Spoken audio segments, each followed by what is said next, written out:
RJ Bass, let's go, baby.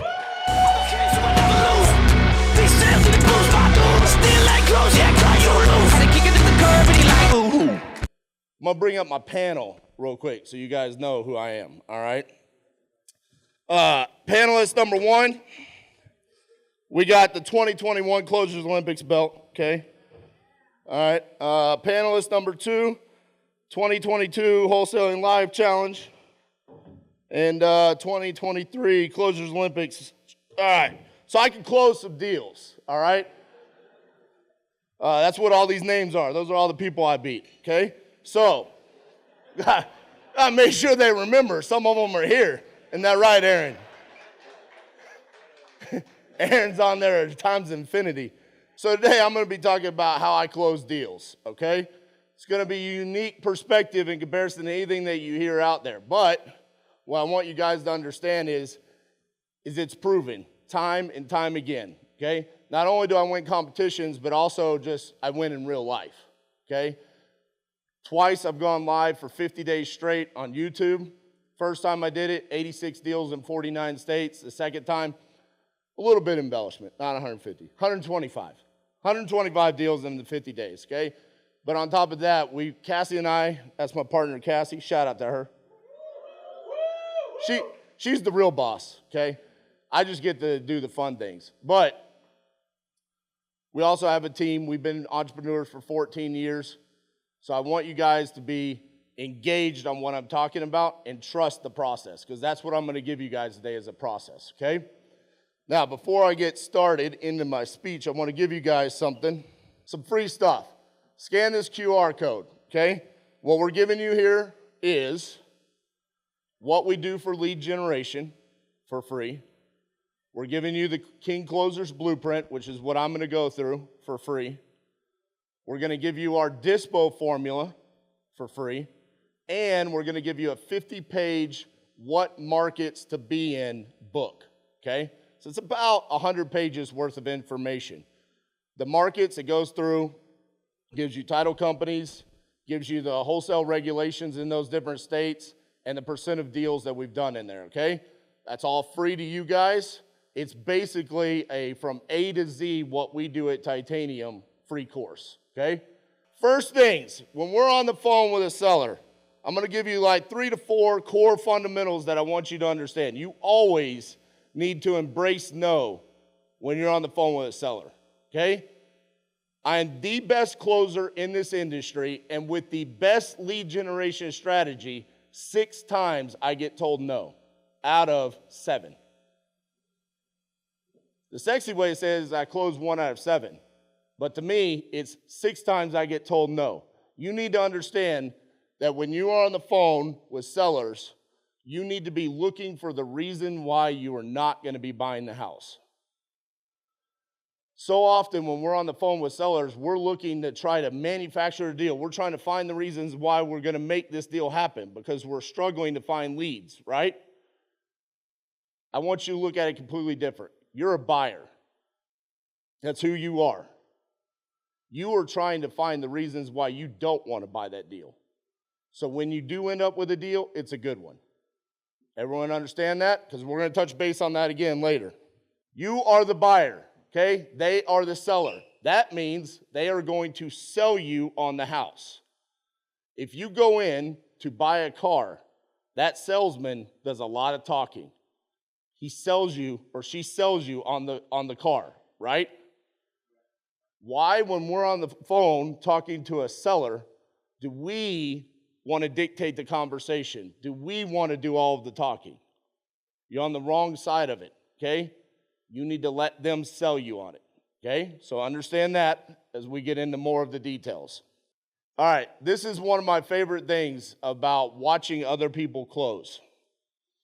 The great closers are the ones that are willing to embrace no, understand that they're a buyer, and when they see the numbers don't work, and this is not the deal where we're supposed to be a solution, we're an investor.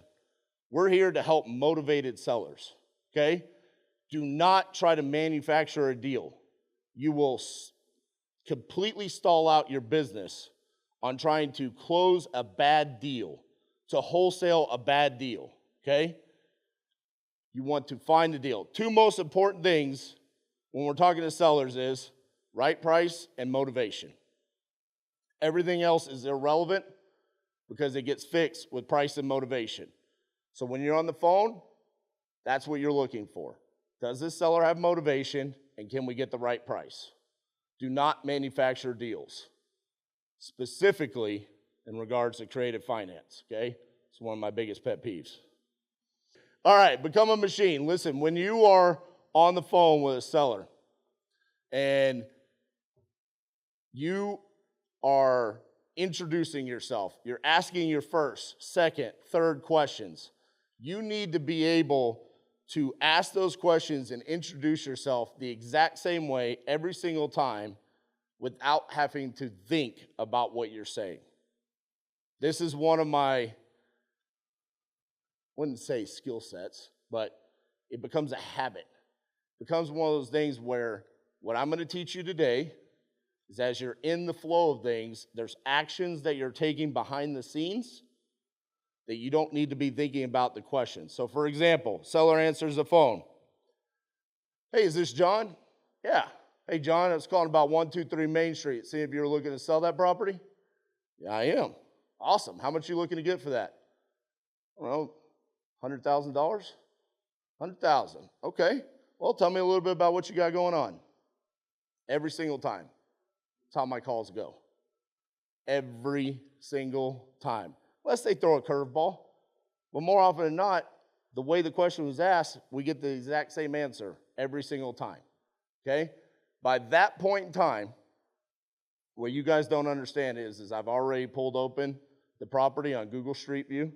I've already got it in my comping software, and I'm already trying to determine, is this a house I want to buy or not? Just in that short of a time frame. Why? Because I've done it over and over and over again. I've become a machine with this. If you want to be great, you want to do volume at this, you have to be able to do that, okay? So, now that we're in the call, now we're actually going to break it down. We're on the phone with a seller, okay? Step one, we're going to break it into 5 steps, okay? Step one, always verify that they want to sell the property. Do you know how many times I've watched people waste 7, 8, 9, 10 minutes and they never ask the seller if they want to sell the property? They sit there, hey, how are you doing today? What you doing this Memorial Day weekend? My favorite, 2020 Closures Olympics. What you drinking this Memorial Day weekend? What? That's not King Closer. But they never ask about, do you want to sell the property? Okay? That's the first thing I want to know. Do we have a reason to be on the phone today? Do you want to sell this property? Okay, you do? Awesome. The thing that separates me from everybody else, the next question, how much are you looking to get for that? Their asking price. This is step 2. Here's the reason why we ask right out of the gates. It's having them throw the anchor in the water. Who here has heard the term anchor pricing? Couple of you? Okay, so the industry says that anchor pricing is when you're on the phone with a seller and you need to get it for $50,000. So you hit them with a $25,000 anchor. You just lowball the shit out of them, okay? That's what they say. Well, I don't like that. I don't like playing games. I don't like doing that. So I changed it. I said, no. The anchor is the first number that's thrown in the water, okay? So who owns the anchor, the seller or us? Well, I want to make sure that they throw that anchor right in the water. So that's why I asked them, you want to sell? Yep, cool. You're a seller, I'm a buyer. What's your price? You don't go into Walmart and make an offer on toothpaste, right? Everywhere you go as a buyer has a price tag to it, except for this industry. Even in retail, there's a price tag. So why would we be afraid to ask it right out of the gates? That's what separates the entire formula. So we just got 50% of the most important thing, right? Because they're going to give it to you. And if they don't give it to you, it's okay. We'll get it in about 5 minutes.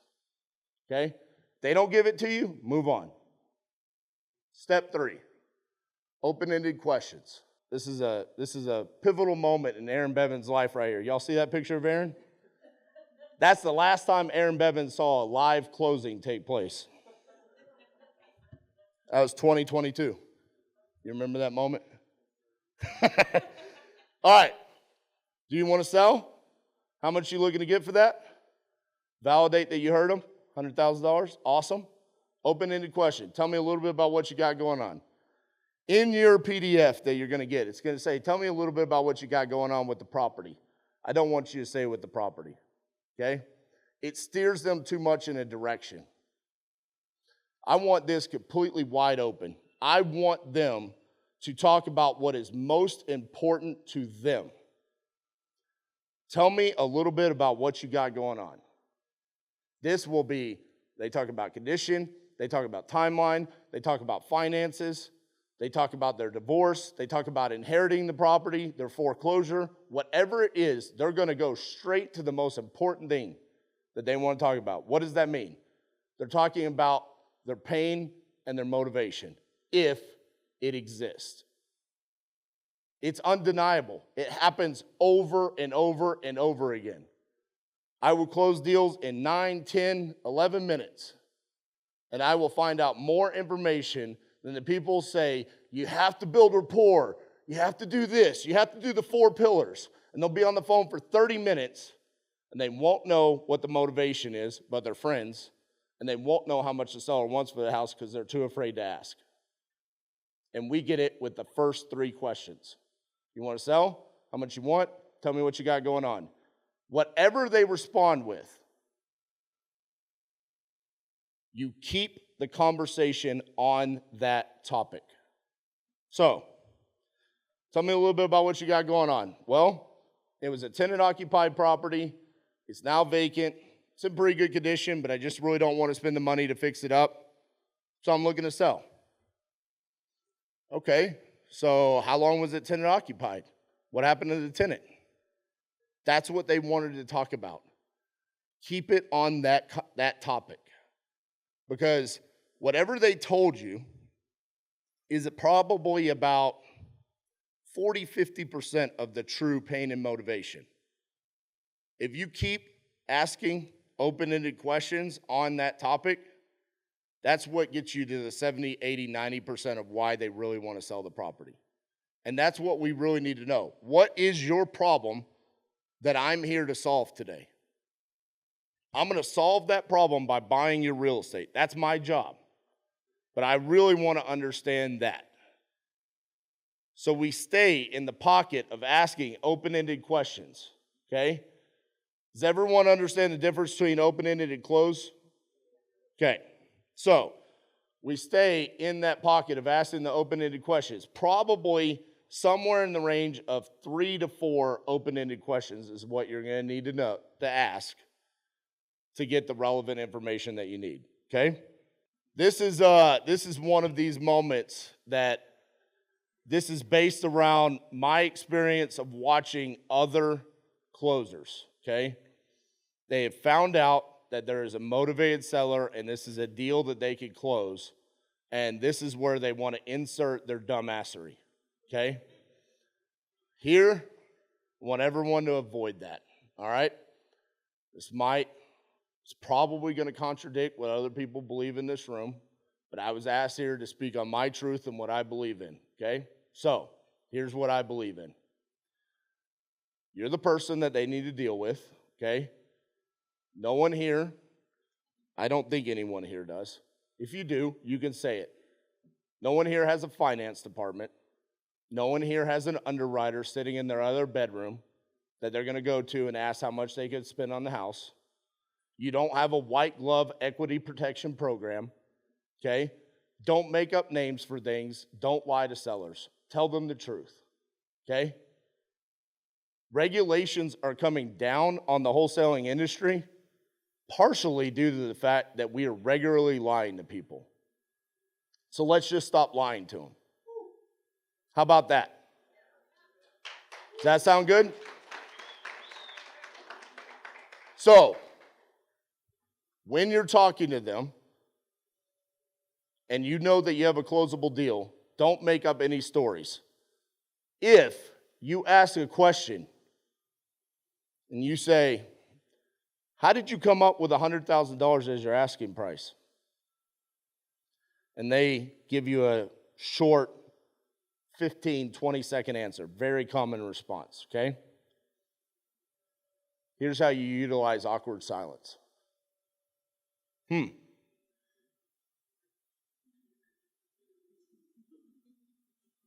They can't stand it. Human beings are very simple creatures.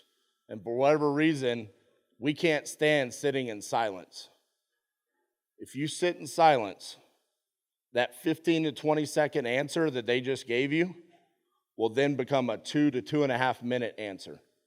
They feel like because you didn't respond that they have to give you more information. They have to expound upon what they just told you, okay? So where are we in the flow of things? Hey, John, you want to sell your property? Yes. How much you want to get for it? $100,000. Awesome. Tell me a little bit about what you got going on.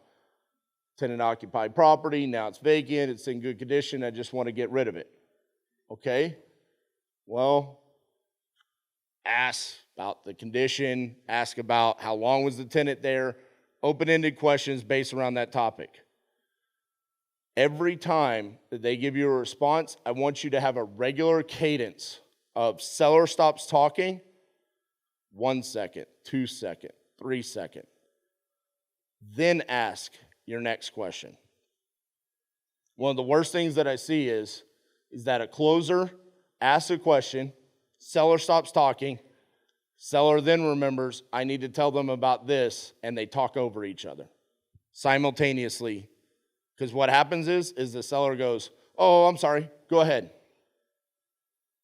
That's the worst thing that could happen. The seller needs to be selling us the property. They need to be doing all of the talking and conversating, okay?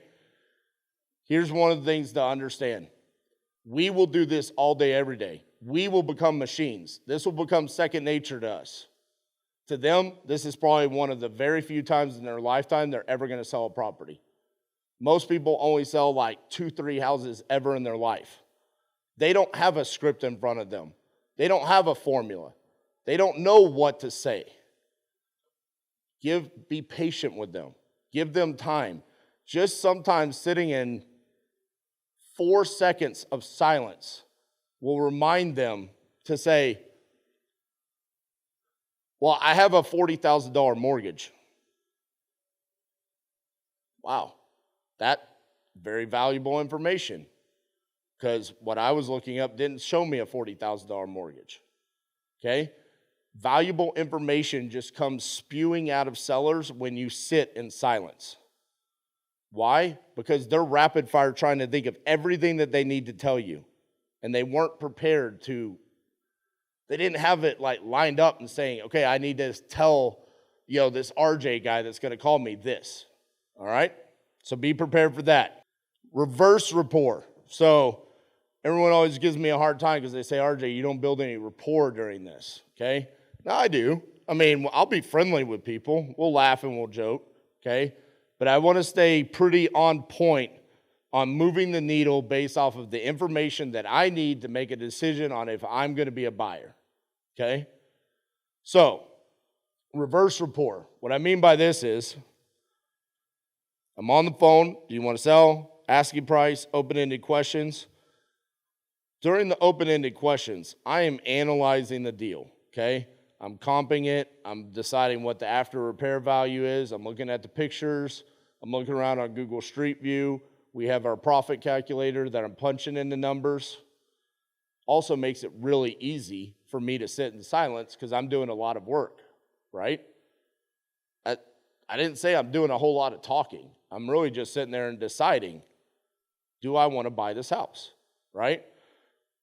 Reverse rapport is when I've decided this is a deal that I'm not going to embrace no on and I want to close.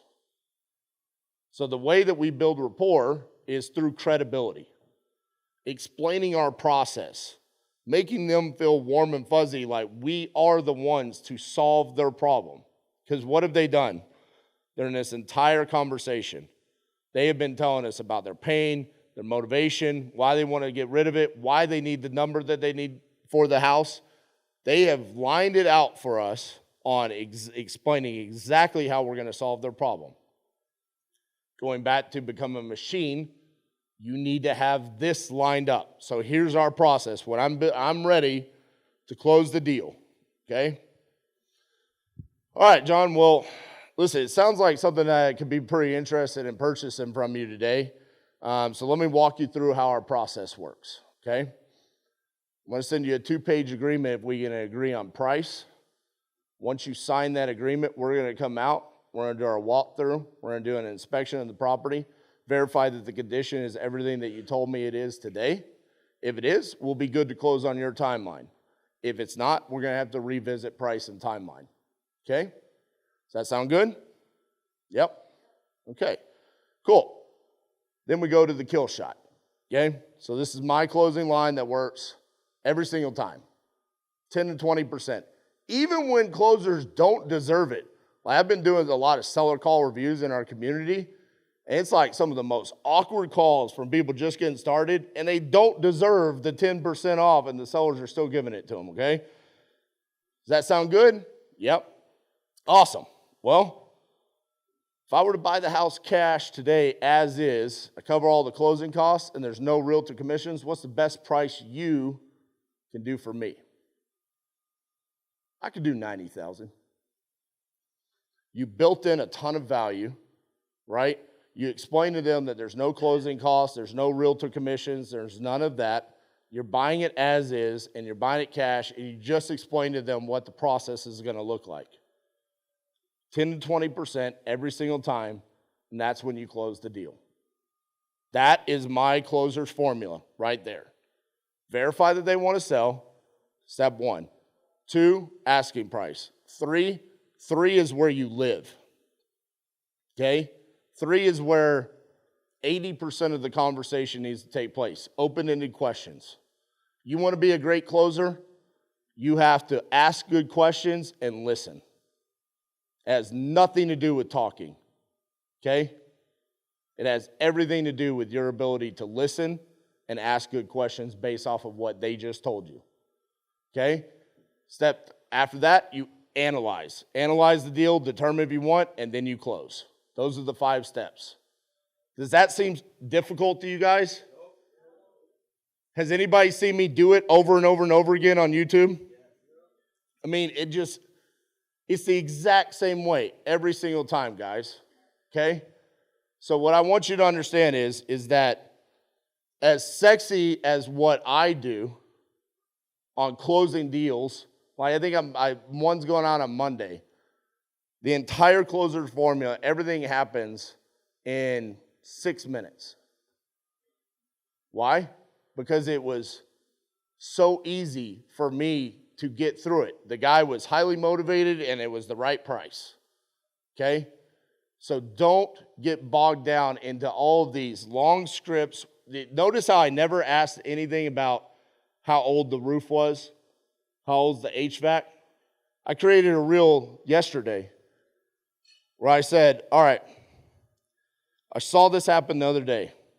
There will be people that will give you a script that says you need to ask how old the roof is. Who here has a script that says how old is your roof? Okay, you do? Okay. Here's a scenario. Here's how I break your script. Mr. Seller, my script here says, how old is your roof? It is 5 years old. Now what? We're in Oklahoma. 5 years, baby. I don't know. Did a hailstorm hit it? Did a tornado hit it? What if a hailstorm happened 2 years ago? It needs to be replaced. What if it didn't? Now what? Don't ask irrelevant questions. Only ask questions that move the needle to understanding, am I getting this for the right price? And am I talking to a motivated seller? If you are, you will be able to close as many deals as you want.